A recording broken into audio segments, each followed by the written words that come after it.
Salam sahabat pendidikan Kristen, kita berjumpa kembali dalam Renungan Kristen. Pada kesempatan kali ini saya akan menguraikan makna Pentakosta ditinjau dari sejarahnya. Pentakosta yang pertama terdapat di dalam Alkitab, yaitu berkaitan tentang Hari Raya Omer. Pentakosta adalah salah satu dari banyak peristiwa buah sulung dalam Perjanjian Lama. Hari Raya berbicara tentang sejarah dan tujuan hidup kita.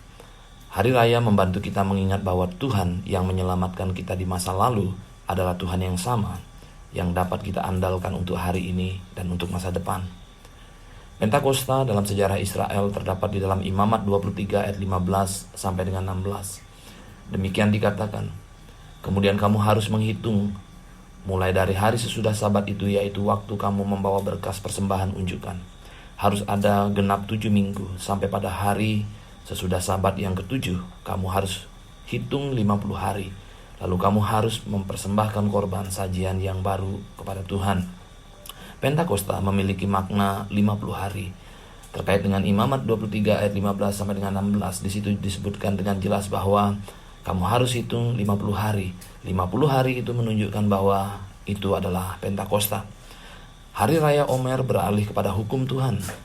Seiring waktu, orang-orang Yahudi menjadi percaya bahwa Tuhan memberikan Taurat, hukum Musa di Gunung Sinai pada hari Pentakosta. Dengan demikian, hari raya itu juga dikenal sebagai waktu pemberian hukum Taurat. Alkitab tidak memberikan tanggal pasti kapan hukum itu diberikan. Dikatakan bahwa wahyu di Gunung Sinai terjadi pada bulan ketiga, yaitu Sivan, bulan yang sama di mana Pentakosta jatuh.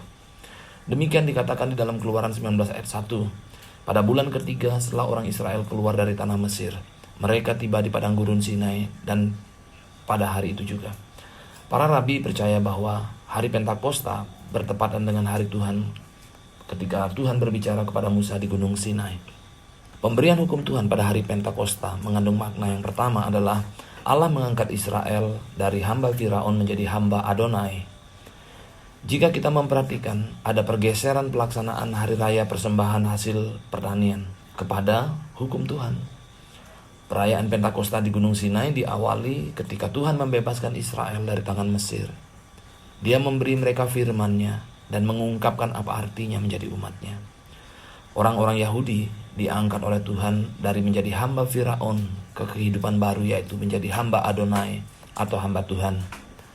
Tuhan mematahkan cengkraman Firaun atas orang Israel dan memilih mereka sebagai umat-Nya sendiri. Di kemudian hari, Dia kemudian memberi hukum sehingga mereka tidak hanya tahu bagaimana berhubungan dengan dirinya, tetapi juga seorang akan yang lain. Makna yang kedua adalah Allah mengangkat Israel menjadi warga kerajaan surga. Seorang budak adalah seorang yang tidak jelas kewarganegaraannya. Ketika Israel berada di tanah Mesir, mereka tidak menjadi warga negara Mesir. Kewarganegaraan mereka tidak jelas. Tuhan mengambil orang-orang Yahudi dari perbudakan menjadi warga kerajaan Allah. Allah memberi cetak biru atau blueprint standar perilaku kerajaannya kepada bangsa Israel untuk menjadi masyarakat baru dengan peradaban baru. Hari Pentakosta selanjutnya yang terdapat di dalam Alkitab adalah pencurahan Roh Kudus.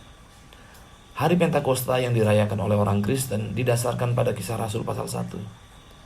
Dan ini memiliki beberapa paralel dengan pemberian hukum di Gunung Sinai. Allah mengangkat kita dari budak dosa menjadi hamba Allah.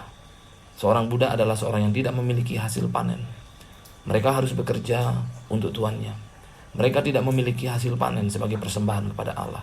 Padahal persembahan panen kepada Allah adalah bentuk ketaatan kepada Allah, yang pada akhirnya bertujuan untuk pertumbuhan spiritual.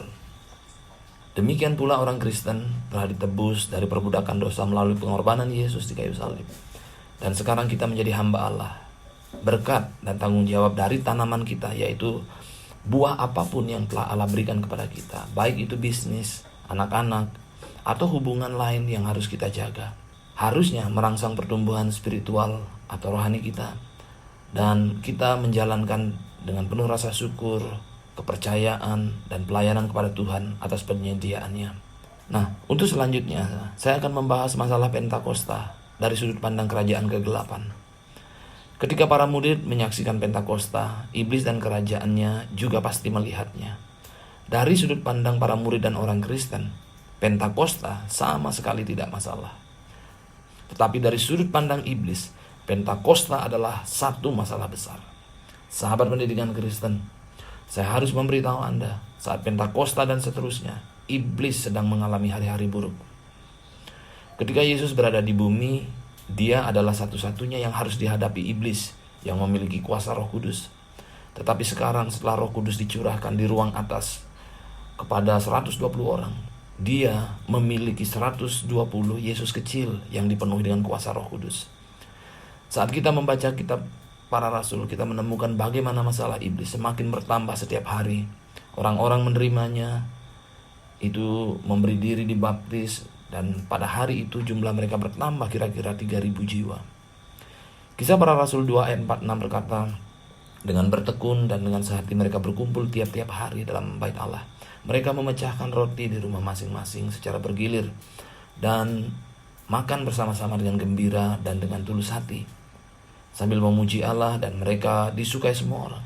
Dan tiap-tiap hari Tuhan menambahkan jumlah mereka dengan orang yang diselamatkan.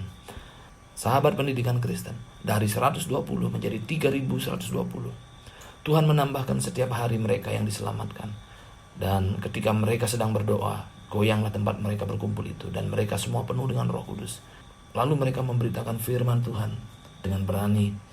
Dan pada masa itu ketika jumlah murid berlipat ganda, pada masa itu ketika jumlah murid makin bertambah banyak di Yerusalem.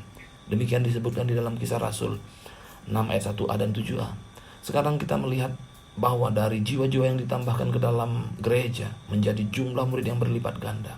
Kita bisa membayangkan bagaimana kegentaran yang terjadi di dalam kerajaan kegelapan.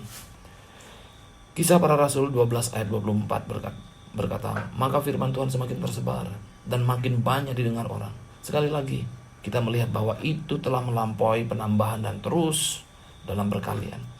Masalah iblis berubah dari berurusan dengan satu orang yang bernama Yesus, yang dipenuhi dengan kuasa Roh Kudus, yang hanya bisa berada di satu tempat pada satu waktu, hingga harus berurusan dengan ribuan orang yang memiliki akses kekuatan yang sama, yang menghancurkan kerajaannya, dan bisa berada di seluruh bumi secara bersamaan. Bayangkan bahwa di seluruh dunia dengan banyak orang percaya yang dilahirkan kembali, dipenuhi Roh Kudus, yang hidup di planet ini sekarang. Semuanya memiliki potensi karena pencurahan dan kuasa Pentakosta untuk benar-benar memberikan masalah yang sangat besar kepada iblis. Lalu bagaimana upaya iblis untuk mempertahankan kerajaannya?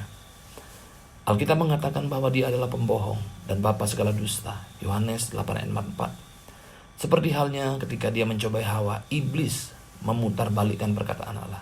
Iblis memutarbalikkan kebenaran Allah. Saat ini ada banyak doktrin palsu. Saat ini ada banyak doktrin palsu yang dikembangkan untuk memutarbalikkan kebenaran Allah, sehingga tidak berjalan dalam apa yang telah Dia sediakan bagi mereka.